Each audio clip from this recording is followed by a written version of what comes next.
If you have questions or suggestions for future podcasts, please submit them in the comment section below. Don't forget to like, share, and subscribe. Demand destruction of God's creation. Hi, I'm Dave Arnott, the Christian Economist. Creation or the created? Christians believe that humans come first and the rest of creation comes second. Scripture from Genesis 1:26 reads, "Then God said, let us make man in our own image, in our likeness, and let them rule over the fish of the sea and the birds of the air, over the livestock, over all the earth, and over all the creatures that move along the ground." That means we as humans are royalty, according to some theologians. Environmentalists don't agree. They believe creation is more important than the created human beings that God put on the earth. Victor Davis Hanson, writing in the Epoch Times in an article titled "The Green Immoralists," points out, climate change moralists love humanity so much in the abstract that they must shut down its life-giving gas, coal, and oil. And they value humans so little that they don't worry in the here and now that ensuing fuel shortages and exorbitant costs cause wars, spike inflation, and threaten people's ability to travel or keep warm. End quote. But this is the same crowd who supports abortion, so we should not be surprised that they favor the earth over the humans who are on the earth. That's why the Christian worldview, creation, fall, redemption, is such a critical underpinning of Christian philosophy. It determines the order of our loves, as Davy Noggle termed them in his book, Worldview. I made the economic applications in my little book, Economics and the Christian Worldview, about those three parts of the Christian worldview. What is demanded gets supplied. I was a member of a group of professors who visited Russia in 1993, sponsored by Campus Crusade for Christ, which is now called CRU. Lecturing in Moscow one cold, dark March night in 1993, I noticed that their questions had a theme. The students essentially wanted me to give them a formula where they could fill in the blanks and get rich like we Americans did. So I finally blurted out, supply A, demand. It's as easy as that. You want to get rich? Supply A, demand. That's because demands get supplied, one way or another. See, human needs have never changed. How we satisfy them changes. Humans have always wanted heat, cooling, light, and transportation. In economics, we study how substitutes have arisen for these basic needs, but their needs have never changed. Quoting Victor Davis Hanson again, the Biden administration stopped all gas and oil production in the ANWR region of Alaska. It ended all new federal leases for drilling. It is canceling major new pipelines. It is leveraging lending agencies not to finance oil and gas drilling, end quote. They have declared a war on oil. Demand destruction. Clearly, the Biden administration was engaging in what's called demand destruction. That's where you raise the price of something so people will use less of it. Increasing the price of tobacco and alcohol via sin taxes are a good example of this concept. Demand destruction of the oil industry was practiced during the Obama administration, and they're doing it now in the Biden administration. In a Wall Street Journal editorial, oil expert Harold Hamm wrote about how Americans need relief from high gas prices, and quote, "One thing stands in the way, President Biden's unwillingness to reverse course on his administration's commitment to put the American oil and gas industry out of business at the consumer's expense," end quote. Mr. Hamm goes on to explain that the Biden administration has manufactured scarcity. That's the very definition of demand destruction. Gas was going for $2.53 a gallon when President Biden took office. It's now about $4.25.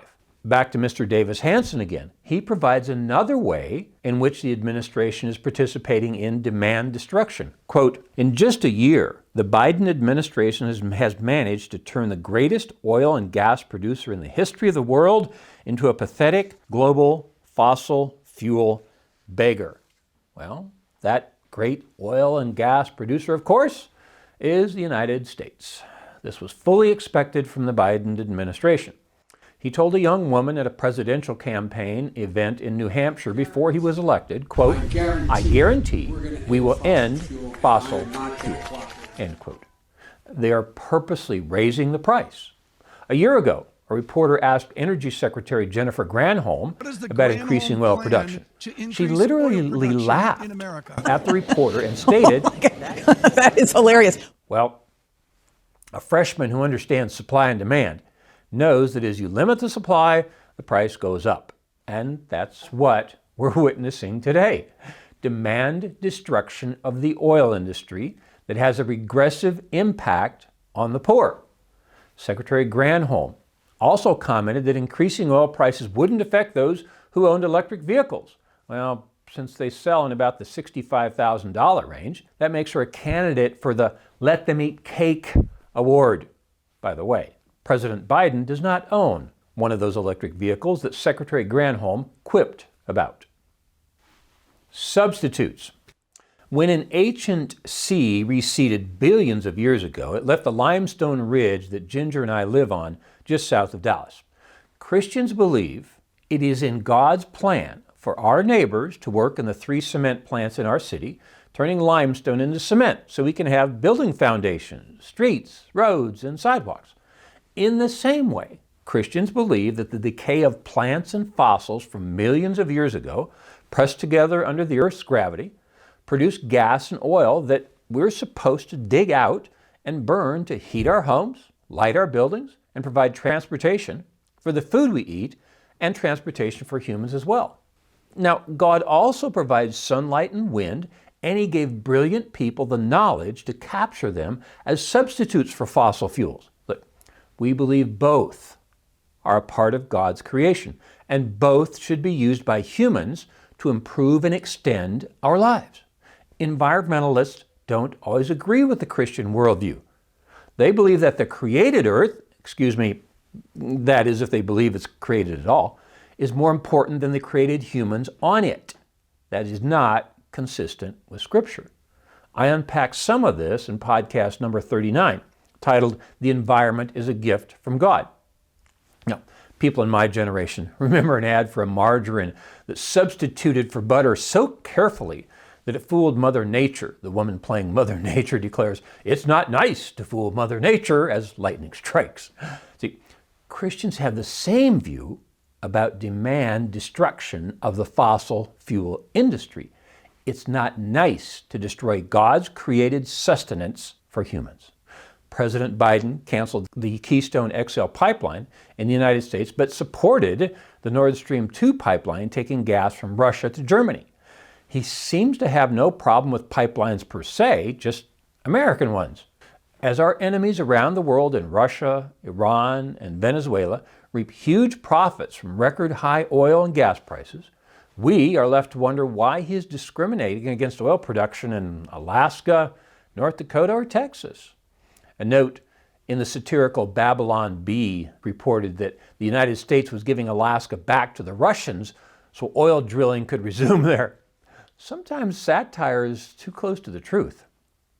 President Biden seems to be less concerned about his own constituency in the United States than other countries who want to harm us, like Russia, Iran, and Venezuela. Russia is using oil profits to build bombs and tanks that this week are stealing freedom from the Ukrainians. Iran will use profits from the sale of oil to the U.S. to build a nuclear bomb that they are threatening to use to wipe out Israel, the only truly democratic nation in the Middle East. The Biden administration is planning to buy oil from Venezuela, who's impoverished its own citizens with a socialist dogma that has never worked anywhere. Oh, and I should point out, I'm not too worried about Venezuela harming the U.S. Socialism has turned their economy into such a basket case, they can't produce enough GDP to threaten anyone. Christians like reality. The Biden administration has an environmental ideology that is not in line with reality. Hindus believe they must escape the real world to gain the spiritual realm they call nirvana. One of the great strengths of Christianity has been the ability to acknowledge reality and deal with it. Our predecessors in the Christian world practiced what economists call Positive economics, which has a clear vision of a reality. We take a look at the world as it is, broken and incomplete, and ask for God's help in redeeming it back to God's creational intent. The Biden administration has chosen normative economics. They view the world through the lens of what they want the world to be. Powering modern life with solar panels and windmills at this time is not reality. Germany and France tried.